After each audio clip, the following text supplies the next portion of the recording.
Now, let us face the reality. And the reality is one, that the young senators in this country, under the banner Team Kenya, have successfully managed to outwit President Uhuru Kenyatta, his brother Raila Odinga, and to some small extent, the deputy president William Ruto. These senators have refused to be intimidated. They are not being moved. And I was watching a video by my senior Manyora. And in that video, Manyora was very clear that ultimately, these senators will pass the bill which the president wants, which Raila Odinga wants.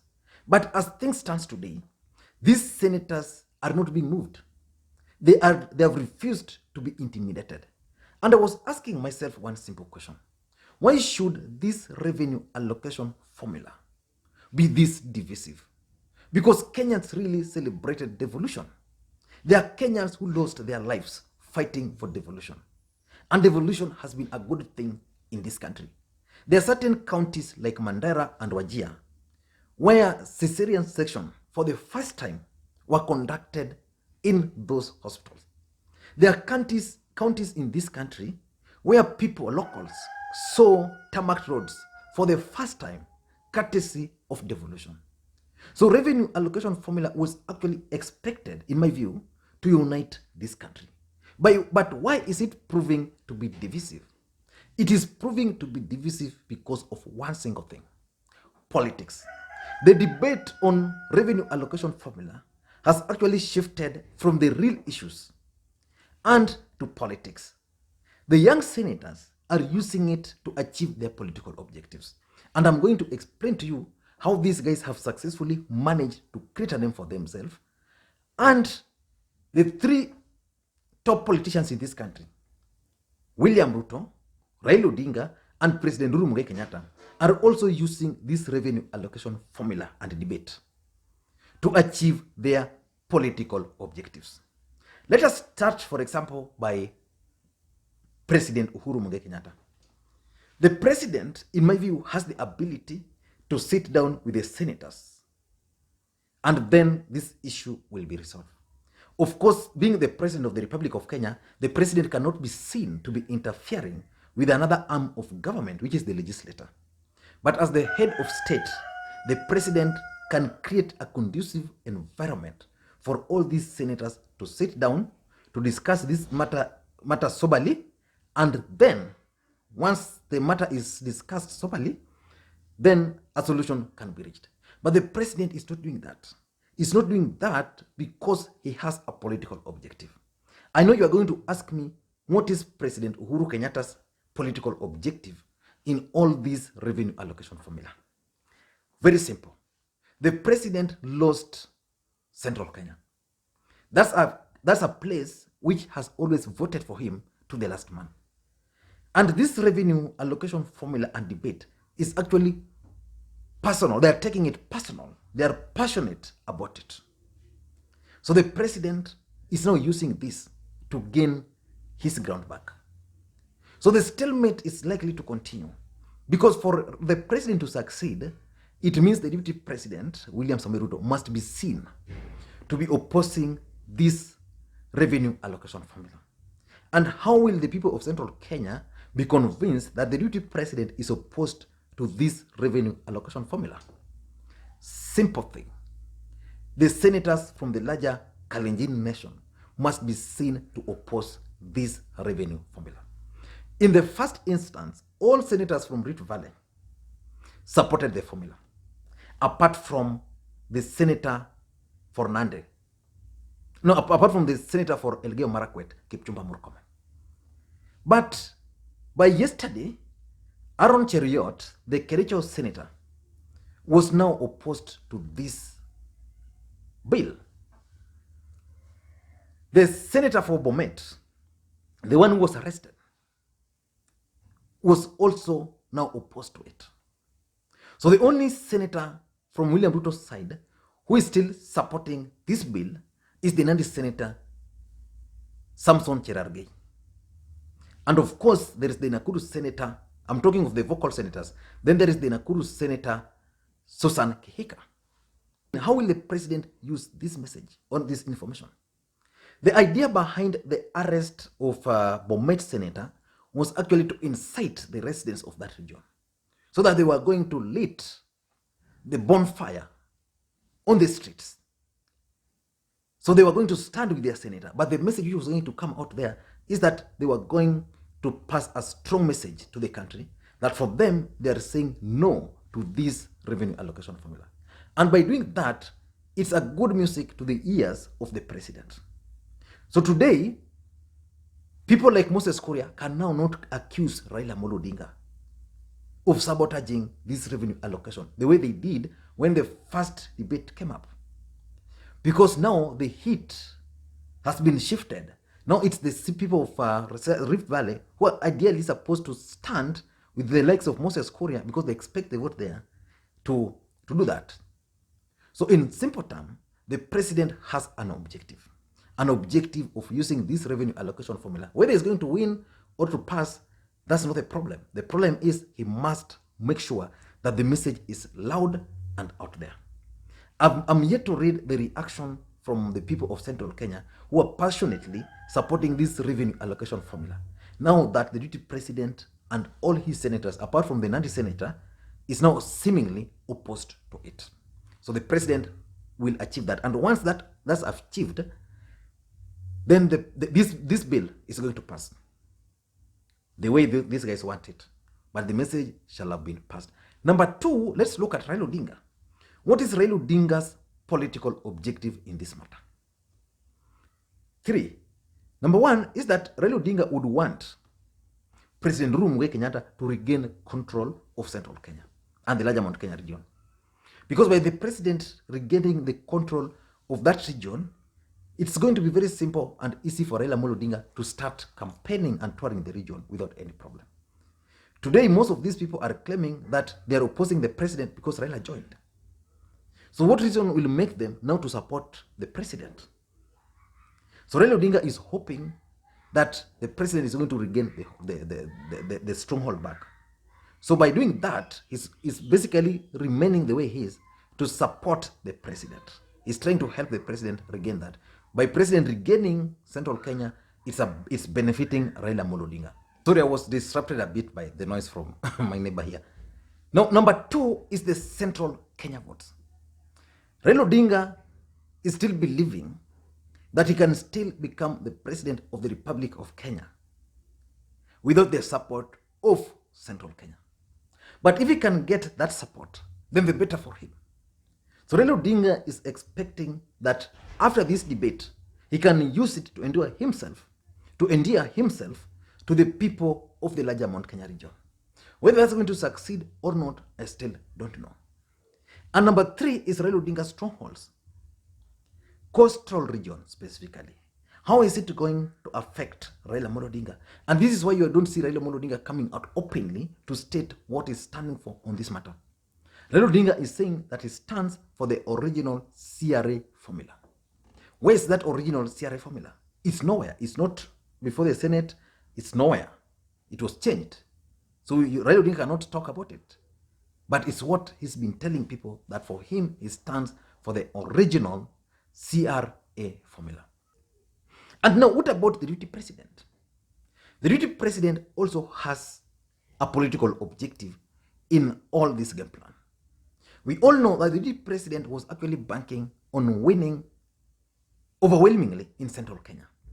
As things stand today, the deputy president still commands the support of the larger Mount Kenya region. But if the president is going to succeed in telling these people on using this revenue allocation formula to endear himself back to the people of Central Kenya, then one man is going to lose. And that one man is the deputy president, William Samoei Ruto. So it means the deputy president will have to look for votes elsewhere. And his focus has now shifted to coastal region. And because Raila Odinga is keen on getting some chunk of votes from Central Kenya, he's suffering because coast is losing. So the deputy president is now using that to please the people of the coastal region. So it's all politics in all this matter. But in my view, the young senators or the Team Kenya are the biggest beneficiary in all this. They've managed to outmaneuver Raila Odinga, they've managed to outmaneuver President Uhuru Kenyatta, and they've managed to outmaneuver, to some extent, the deputy president William Ruto. I know most of you are going to ask me how. We all know that the deputy president is taking a neutral stand. He doesn't want to be seen to support, because if he's seen to support, he can't penetrate the other side. Again, he doesn't want to be seen to oppose, because if he opposes, Central Kenya will actually come for him. So he's trying to be there. But the senators who are supporting this bill have also refused to be drawn into politics. They are saying for them, it's Kenya One. That's why they coined the name Kenya One. And if you've been following the debates, they've tried so much to avoid politics. So at the end of the day, it means once this debate is over, people like Cleophas Malala will retreat back to where they were, politically speaking, before. People like Susan Kihika, who are now supporting this bill, will now retreat back to where they were before, which is supporting William Samoei Ruto. She'll not go to Uhuru Kenyatta because she's supporting this bill. So at the end of the day, these guys have tried to maintain the status quo. But how have they managed to outmaneuver this guy? In my view, if you've been following these guys very closely, they've achieved something which very few MPs before them or senators before them ever managed.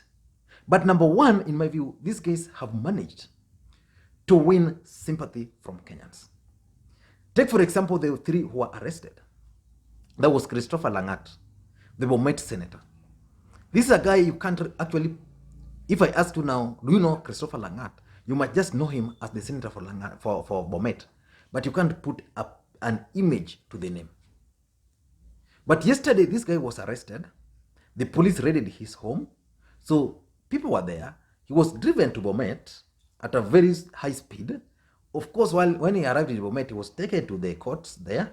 And then from the local courts there, this guy was released, and blah, there was a huge crowd. So they won sympathy. And someone was telling me that someone like Langat had actually lost touch with the people. And because of this single incident, there's a chance that he's likely to be re-elected again. But I was telling the person that Kenyan voters are some of the most useless people I've ever seen. They don't consider important things when they're voting. And I asked the person, there was this fuel levy, which was very divisive in this country. How many Kenyans are still remembering it? Do you remember even the members of parliament who voted for it and those who opposed it? No. But that's the fact. They managed to win the sympathy. Take, for example, Cleophas Malala. Cleophas Malala was in Nairobi. These guys raided his home in Kajiado. From Kajiado, he was driven to Kakamega. From Kakamega, he was forced to spend the night in police cells. And today morning, the DPP decided to withdraw the charges against him. So after that, there were crowds which were waiting for him. So I've studied the crowd which received Malala and the ones which Boni Alole have been bragging about that he has. Clearly, Cleophas Malala has the support in that region. Why? Because he has managed to win the sympathy. There's the other Samburu senator. I can't even remember his name. He was also arrested. Again, some people wali demonstrate kidogo. But at the end of the day, these guys have managed to win sympathy. Number two, they've also managed to portray the government of President Uhuru Kenyatta as intolerant. Why am I saying this? The president has the ability to resolve this matter. He has refused. But now he's intimidating these guys. The other day, Johnson Sakaja woke up and banners bearing his name and image were all over Nairobi. Not saying good things about him, but just bad things. So it shows that the government is actually intolerant. They are not tolerating the opinion of other leaders. So they've managed to do that.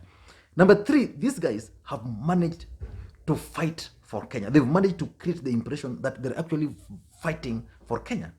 I listened to Senator Malala in Kakamega, and he was asking people of Kakamega, and they were actually clapping for him, that sasa mimi Senator Malala wenu, Senator wenu, niende nichukue chakula ya watu wa Turkana wenye wanalala njaa, niende Mandera nichukua chakula yao, niwaletee hapa Kakamega mkule. Hiyo mnakubaliana nayo? Na people were saying, no, hatuwezi. So basically, they have created an image that they are fighting for Kenya. And the good thing for them is that they have the support of majority of Kenyans on their sides. Many Kenyans believe that there's no single county which should actually lose resources. They strongly believe so. And added to the fact that there was the COVID money which was lost. So Kenyans are very bitter with President Uhuru Kenyatta's government. And because they're very bitter with the president's government, then on the other side, now they have to side with those people. And number 4, the last point, is that these senators have also successfully managed to create a name for themselves. Ledama today, Kipchumba Murkomen is emerging now as a serious senator. This is a guy who even supported the draconian security amendment law. He supported. And when Miguna was arrested, this guy reminded Miguna that it was good to be arrested, you know. But today, he's emerging as one of the reformists at the Senate. And I was watching him the other day challenging James Orengo that during James Orengo's time, Orengo should leave them do what Orengo used to do at their age. But I was like, if you compare Senator Orengo and for example, Senator Orengo and Kipchumba Murkomen, we put them on a scale. What Orengo was doing at the age of Kipchumba Murkomen and what Kipchumba Murkomen is doing at the same age, you can't compare the two. Orengo was elected a member of parliament at a very young age. Orengo started opposing this fighting for the rights of Kenyans in the university. He didn't wait to become a member of parliament. Orengo was elected as a member of parliament at a very young age. And Orengo and reforms ni vitu zinaendana pamoja. But the fact is that these guys have now created a name for themselves. Someone like Ledamo Lekina has created a name for himself. Someone like Mutula Kilonzo Jr. has created a name for himself. Even Johnson Sakaja has created a name for himself because he has stood. People thought that he was going to be one of the guys who would be easily swayed to support the president's side. He stood firm. So basically, these senators have created a name for themselves. And they've let President Uhuru Kenyatta and Raila Odinga, specifically those two gentlemen, in shame. They've refused to be intimidated. And that's a very bad image for the president because the president is losing this debate fairly. I don't know what you think, but that's my take. And if you're watching this video for the first time, please take a second or two and click the subscribe button so that next time we produce a video like this, YouTube will automatically notify you. Thank you guys, and please may you have a good day. I was away in Mombasa. I think I told you guys. I traveled safely. I'm back, and hopefully we are going to, you know, when you travel, and I didn't fly. I actually went by road, then came again by road. So it's not easy. So I've been a bit tired but hopefully you guys are well. I know so many guys who are sending me messages. Is there something wrong? Especially those who didn't listen to where I was telling people I was going to Mombasa. I'm back safely, and those t-shirts, some people were saying, oh, I was they were inverted on when I recorded with them. But you know, I'm using a phone actually to record this video. So the phone always turns things. But you can see the t-shirts, they're good. So at the end of the day, I'll let you know how you'll start purchasing them. There were certain corrections which have been made, have been made. So thank you guys. Enjoy your day.